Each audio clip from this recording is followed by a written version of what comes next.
"You shouldn't have come here tonight," the voice said, low and calm, as if it had been waiting far longer than she had been walking. Clara Whitmore froze in the doorway, her hand still gripping the chipped wood as the wind died behind her, leaving the abandoned house unnaturally silent. No traffic outside, no distant hum of the city, just stillness that pressed against her ears. She stepped inside anyway, because $30 an hour was not something she could refuse, not with bills stacked on her kitchen counter and the electricity warning blinking red. The floor didn't creak under her boots the way it should have, and that was the first thing that felt wrong. The second was the light, already on, a dim amber glow spilling from a lamp in the far corner, like someone had flipped the switch moments ago. Clara swallowed, tightening her grip on the flashlight as she swept the beam across the room. Dust floating in the air but not settled, disturbed recently, as if the house had. "Breathe." "Hello," she called, her voice small, careful, and it disappeared into the walls without echo. Then she saw it. A dark coat draped neatly over the back of a chair, the fabric too clean, too untouched by time. And when she reached out, just barely brushing it with her fingers, it was warm. Clara pulled her hand back like she'd touched a live wire, her pulse jumping, her instincts telling her to leave, to walk out and never look back. But the door behind her clicked softly, not loud, not forced, just enough to tell her it had closed on its own. She turned slowly, breath catching. The air colder now, heavier, and that was when she noticed the mirror on the far wall, cracked down the center, reflecting the room in broken pieces, except one thing didn't match. Her reflection moved, but the shadow behind her did not. Clara's heart stuttered as she spun around, fast, too fast, expecting empty space. But he was already there, standing closer than he should have been, close enough that she could see the unnatural stillness in his face. The pale skin that seemed to absorb the dim light. The eyes, deep set, faintly red, watching her like he had all the time in the world. She didn't hear him move, didn't feel him approach, and that terrified her more than anything. "I was wondering how long it would take," he said quietly, his voice smooth, controlled, ancient in a way she couldn't explain, and Clara tried to step back, but her shoulders hit the wall before she even realized she'd moved. The room felt smaller now, the air thinner, and he tilted his head slightly, studying her as if she were something rare, something unexpected. "You noticed," he continued, almost thoughtful, his gaze never leaving hers, but not soon enough. Clara could not breathe for a moment, not because the air was gone, but because something about him made breathing feel unnecessary, like her body had forgotten how to function under his gaze. Her fingers pressed flat against the wall behind her, cold plaster grounding her as she forced her voice to work. "Who are you?" she asked, and it came out quieter than she intended, almost swallowed by the space between them. He did not answer immediately, and that silence stretched, heavy and deliberate, as if he was measuring her, weighing something she could not see. His eyes moved slowly over her face, not rushed, not curious, but certain, like he already knew every detail. "You were not supposed to come here tonight," he said at last, his tone calm, not angry, not surprised, just absolute. Clara shook her head slightly, trying to steady herself. "I was hired. I thought this place was empty." And even as she said it, the words sounded wrong, because nothing about this house felt empty anymore. He took a step closer, just one, but it erased what little distance she had, and she noticed something then that made her chest tighten. The floor did not creak beneath him, not even a whisper of sound. "Empty," he repeated, almost amused, and the faintest curve touched his lips, not quite a smile, something colder. "That is what they always assume." Clara glanced toward the door behind him, calculating, measuring the space. But the handle did not move, not when she looked at it, not when she shifted her weight as if preparing to run. "I can leave," she said quickly, her voice finding urgency now. "I will forget this. I will not come back." And for the first time, something changed in his expression, not anger, not threat, but something deeper, something that felt older than the house itself. "No," he said softly, and the word did not echo, but it settled, final, unmovable. Clara's heartbeat pounded in her ears as she realized it was not a refusal born from control. It was certainty, like the outcome had already been decided long before she stepped inside. He lifted his hand slightly, not touching her, just enough that she felt the air shift, colder, thinner, and the shadows in the room seemed to lean toward him, drawn by something unseen. You stepped into a place that remembers, he continued, his voice lower now, almost a whisper against her thoughts. And places like this do not let go easily. Clara swallowed hard, her fears sharpening into something else, awareness, understanding creeping in too slowly. Because every instinct she had was screaming the same truth she had tried to ignore from the moment she crossed the threshold. He had not just been watching her tonight. He had been waiting, and as his gaze held hers, unblinking, unwavering, she felt it settle in her chest like a quiet, irreversible realization that she had not been the one who found this house. The house had been waiting for her. Clara's mind raced, searching for something logical, something human, but every second she stood there, that possibility slipped further away. Her gaze flickered to the windows, dark and reflective, and for a moment she thought she saw movement outside. But when she focused, there was nothing, only her own faint outline and his still figure behind her, closer than before, though she had not seen him move. "What do you want from me?" she asked, and this time her voice did not shake, because fear had shifted into something sharper, a need to understand, to hold on to whatever control she had left. He studied her again, that same quiet intensity, and for the first time, something in his expression softened, not warmth, not kindness, but recognition, as if she had said the one question that mattered. "You think this is about want," he said, almost thoughtfully, and he took another step, slow, deliberate, until the space between them was barely more than a breath. Clara felt the temperature drop again, her skin prickling as if the air itself had weight, pressing against her. "Then what is it?" she pressed, refusing to look away now, even as every instinct told her to run, to close her eyes, to disappear. His gaze did not waver, and when he spoke again, his voice was lower, carrying something deeper beneath the calm surface. "It is about inevitability." The words settled heavily, and Clara frowned, slightly, confusion cutting through her fear. "I do not understand," she admitted, and that honesty lingered between them. For a brief second, the silence shifted, not tense, not threatening, but almost still in a different way, as if something unseen had paused. Then he turned his head slightly toward the mirror, the cracked glass catching the dim light, and Clara followed his gaze instinctively, her breath catching when she noticed it again, clearer this time, her reflection standing alone. While beside her, where he should have been, there was nothing, no shadow, no outline, no presence at all. She looked back at him slowly, her pulse loud in her ears, and he watched her realize it, not with satisfaction, not with cruelty, but with quiet certainty. "Now you see," he said, and his voice held something final, something that made her chest tighten. Clara shook her head faintly, trying to reject what was forming in her mind. "That is not possible," she whispered, but the room itself seemed to disagree, the walls creaking softly, the light dimming just enough to make the shadows stretch. He stepped even closer, close enough that she could feel the absence of warmth, the space where heat should have been but was not. And still, he did not touch her. "You were not brought here by chance," he continued, his words measured, precise. "You were drawn." Clara's thoughts stumbled over that. Drawn by what? By who? And as if answering the question she had not yet spoken, his gaze deepened, holding hers with an intensity that made everything else fade. The room, the door, the world beyond it. "By me," he said quietly, and in that moment, Clara understood something that made her breath falter again, not because of fear, but because it felt like truth, undeniable and heavy, that whatever had started tonight had begun long before she ever walked through that door. Clara stared at him, her thoughts unraveling in slow, uneven strands as his words settled into something far heavier than fear, something that felt like a truth her mind refused to fully accept. "That is not possible," she repeated, but this time it sounded weaker, as if the room itself had already decided otherwise. Lucian did not argue, did not correct her. He simply watched, and that silence carried more weight than any explanation.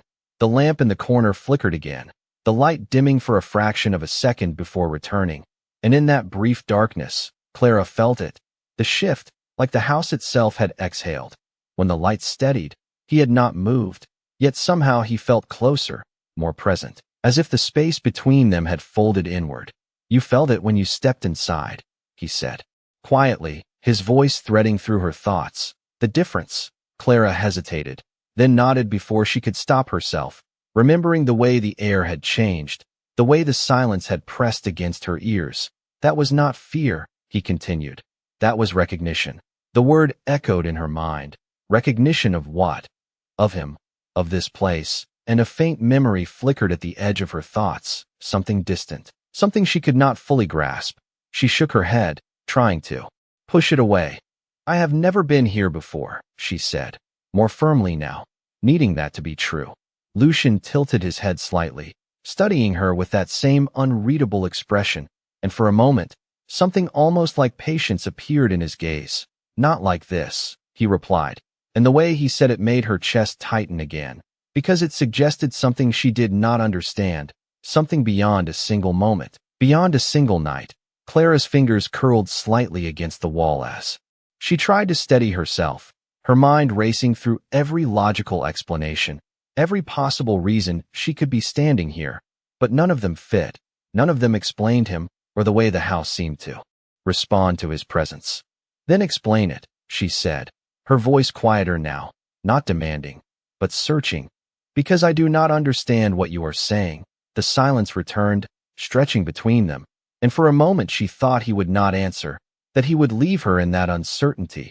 But then he stepped closer again, close enough that the faint glow of his eyes reflected in hers.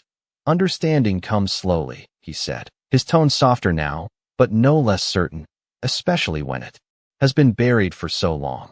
Clara's breath caught at that, something about his words brushing against a place deep inside her, something she could not name, and for a brief second, the room seemed to shift again, not physically, but in the way it felt, as if time itself had bent, overlapping moments she could not see.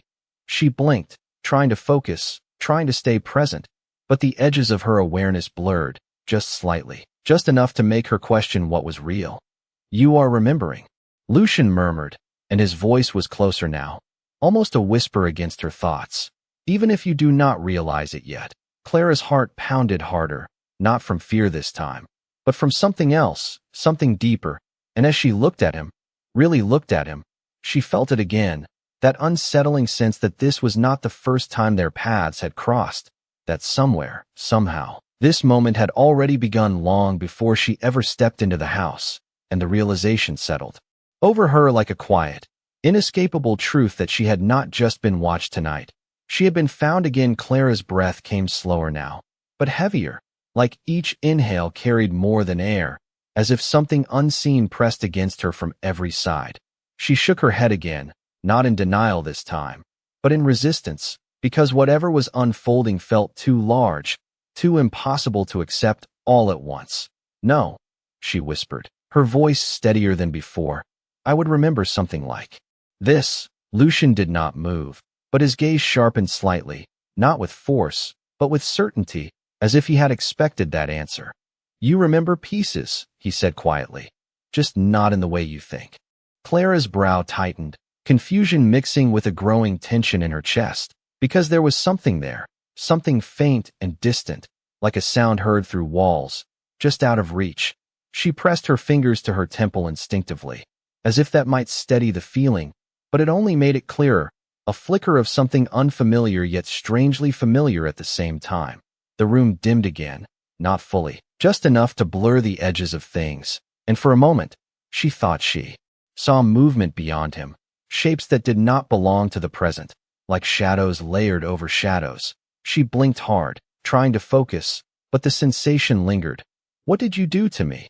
she asked, her voice lower now, not accusing, but searching for ground in something she could name. Lucian's expression shifted again, something quieter, almost restrained, as if he was holding back more than he was revealing. "I did not do this," he replied, and the calm in his voice made it harder to doubt him. "This was done long before tonight." Clara's heart skipped at that, her mind grasping for clarity, for any thread that could make sense of his words, but instead, another fragment surfaced, brief and incomplete, a memory that was not quite hers, standing in a room that felt like this one, hearing a voice that sounded like his, though softer, different, and then it was gone. She inhaled sharply, her eyes widening as she looked at him again, really looked, searching his face for something, anything that matched what she had just felt. "You are remembering," Lucian said again, more certain this time, and he stepped closer, closing the last distance until there was nowhere left for her to retreat. Clara did not move, not because she could not, but because something inside her had shifted, something that told her running would not change what was already happening. "Why now?" she asked, and the question came out almost as a breath. For a moment, he said nothing, and that silence felt different from before, not heavy, not pressing, but deliberate, as if he was choosing what to reveal. Then he lifted his gaze slightly, as though listening to something beyond the room, beyond the walls. And when he looked back at her, there was no hesitation left. "Because you finally came back," he said quietly, and the words settled into her like something inevitable, something that had been waiting for this exact moment. And as the house creaked softly around them, Clara felt it again, stronger this time, the undeniable sense that she had not just entered this place tonight. She had returned to it. Clara felt the word echo through her, not just in her thoughts, but somewhere deeper, somewhere she could not reach with logic alone. And for the first time since she stepped into the house, she stopped trying to explain it. The air no longer felt unfamiliar. The silence no longer felt empty. It felt known, like a place she had once understood and then forgotten. "Came back," she repeated softly, the words slow, uncertain, as if saying them might unlock something hidden. Lucian watched her closely, not with impatience, not with force, but with a quiet expectation, as though he had waited for this exact moment to unfold. Clara's gaze drifted past him, drawn to the cracked mirror again, and this time, when she looked, she did not just see herself standing there. She saw something else layered beneath it, a faint outline, a different posture, a different moment, like a memory trying to surface through glass.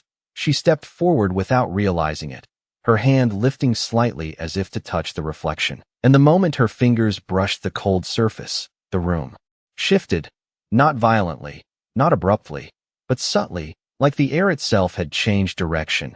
Her breath caught as a sound reached her ears, faint, distant, not from the present, but from somewhere beyond it, a voice, familiar, though she could not place why. She closed her eyes instinctively, and for a fraction of a second, she was somewhere else, standing in the same house, but not abandoned, not silent, the walls intact, the light warmer, and someone standing in front of her, speaking softly. A voice that matched his, but gentler, closer. Her eyes snapped open, the vision gone, replaced by the dim, quiet room and Lucian standing exactly where he had been.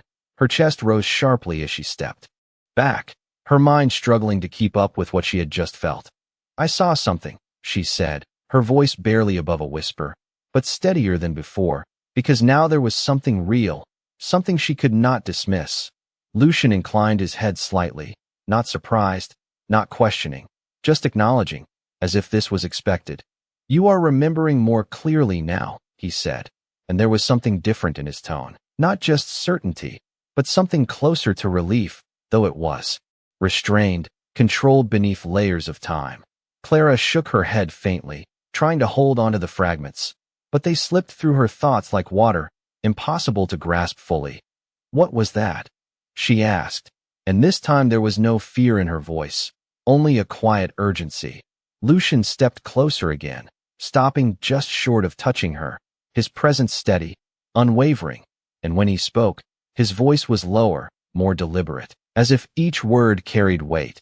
"That was the truth trying to reach you," he said, and as the silence settled again, heavier now with meaning, Clara realized something that sent a different kind of chill through her, not cold, not fear, but understanding, that whatever she had just seen was not a vision of something distant or imagined.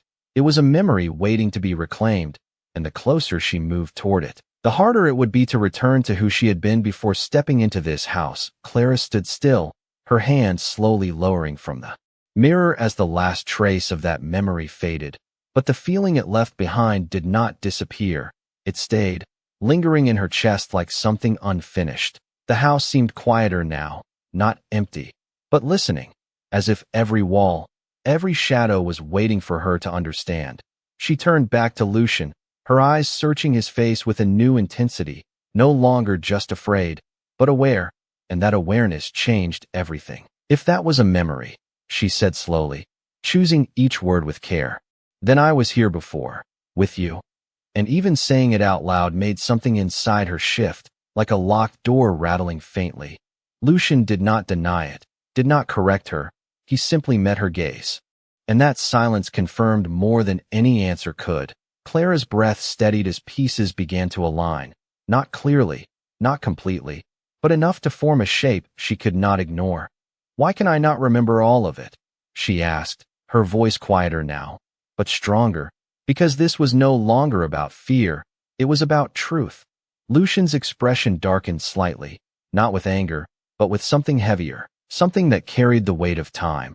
Because it was taken from you, he said, and the calm certainty in his tone made her chest tighten again, not in panic, but in realization. Clara frowned, her mind trying to grasp the implication. Taken, she repeated, and that word felt wrong and right at the same time. The air shifted again, a faint pressure building around them, and for a moment, the shadows along the walls seemed to stretch toward her instead of him. You were not meant to forget everything. Lucian continued, his voice low, controlled, only enough to keep you away. Clara's heart skipped at that, the idea settling in with unsettling clarity. Because if something had been taken from her, then something had also been left behind, something that had guided her back here without her knowing. She glanced around the room again, but this time it did not feel like a stranger's place. It felt familiar in a way she could not explain, like a memory just beyond reach. Then why did I come back? She asked. And this time there was no hesitation, only a quiet demand for understanding. Lucian stepped closer once more, stopping just in front of her, his presence steady, grounding in a way that contradicted everything she should have felt. Because what was taken cannot stay hidden forever, he said, and his eyes held hers with unwavering focus. And because you were never meant to stay away from me. The words settled between them, heavier than anything before, and Clara felt it again, that pull. Not fear, not confusion, but something deeper, something that felt like recognition turning into certainty. And as she stood there, facing him, she realized that whatever had been erased from her past was not gone. It was returning piece by piece, and when it fully surfaced, nothing about her life, or about him, would remain the same. Clara felt the weight of his words settle deeper this time, not as something distant or uncertain, but as something that belonged to her, something that had always been there beneath the surface waiting to rise. She did not step back now, did not look for the door, because that instinct had faded, replaced by something stronger, something that held her in place as surely as the walls around them. If it is coming back, she said slowly, her voice steady but quieter, then what happens when I remember everything? And the question lingered between them, heavier than any before it. Lucian did not answer immediately, and for the first time, the silence felt different, not controlled, not deliberate, but almost careful, as if the answer itself carried consequences. The faint glow in his eyes dimmed slightly, not disappearing, but softening just enough to reveal something beneath it, something restrained. Then you will understand why you were taken away, he said at last, and his voice, though calm, held a depth that made her chest tighten again. Clara frowned, her mind turning over his words, searching for meaning within them. Taken away from what?